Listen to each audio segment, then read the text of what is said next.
The cafeteria fell silent the moment Emma slammed her lunch tray down. Spaghetti sauce splattered across the table as 12-year-old faces turned toward the commotion. Her eyes were red, fists clenched at her sides, and her voice cracked when she finally spoke. "My mom is a Navy SEAL. I don't care if you believe me or not." Laughter erupted from the corner table where Brandon Mitchell sat with his friends. He was the kind of kid who thrived on making others feel small, and Emma had become his favorite target since she'd transferred to Lincoln Middle School 3 months ago. "Yeah, right," he sneered. "Everyone knows girls can't be SEALs. You're such a liar, Emma. What's next? Your dad's an astronaut." The table around him exploded with cruel giggles. Emma's face burned. She wanted to scream to show them the photos hidden in her bedroom drawer, the patches and medals her mother kept locked away, but those things were classified, private, sacred. Her mom had made her promise never to talk about the specifics, never to prove anything to anyone. "The work speaks for itself," her mother always said, "and the people who matter already know the truth." But standing there surrounded by mockery, Emma felt utterly alone. Her mother was deployed somewhere she couldn't name, doing things she couldn't discuss, and Emma carried that secret like a stone in her chest. She grabbed her tray and walked away, their laughter following her like a shadow. The weeks that followed were brutal. Brandon started a rumor that Emma made up stories for attention because her mom had abandoned her kids whispered in hallways.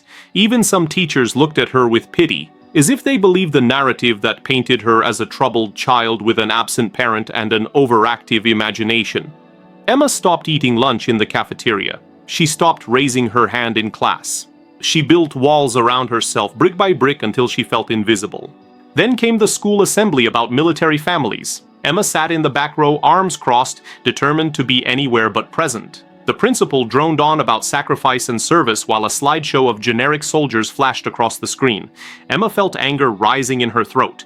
These people had no idea what sacrifice really looked like. They didn't know about the nights she'd waited by the phone, terrified it would ring with bad news.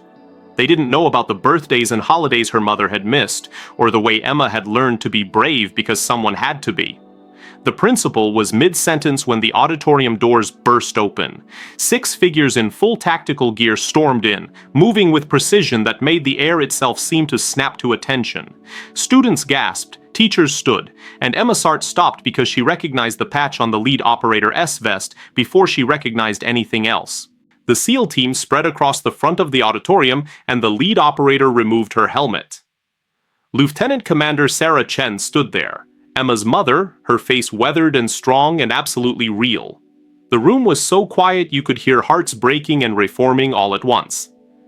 "I apologize for the dramatic entrance," Sarah said, her voice carrying the weight of command. "But I'm Lieutenant Commander Chen, Naval Special Warfare Development Group. I'm here as part of a youth outreach program, but more importantly, I'm here as Emma Chen's mother." Her eyes found her daughter in the back row, and something fierce and proud blazed there. "My daughter keeps my secrets because I asked her to. She protects my service the way I protect this country. That's not lying. That's loyalty." Emma felt tears streaming down her face as her mother continued explaining how women had been serving in special operations for years, doing the same work, taking the same risks, earning the same respect. She talked about what real strength looked like, about standing firm when no one believes you, about the courage it takes to remain silent when every part of you wants to shout the truth. When the assembly ended, Brandon approached Emma, his bravado crumbled. "I'm sorry," he whispered. "I didn't know. I'm really sorry." Emma looked at him, this boy who'd made her life miserable, and saw something she hadn't expected. Shame, real and raw. She nodded, accepting something more valuable than his apology.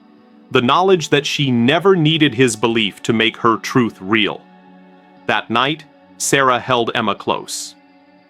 "You were strong when it mattered most," she whispered. "That's the mark of a warrior." And Emma finally understood that some battles aren't fought with weapons or proof. Sometimes the greatest courage is simply standing firm in your truth, even when the whole world calls you a liar. Trusting that reality doesn't need an audience to exist.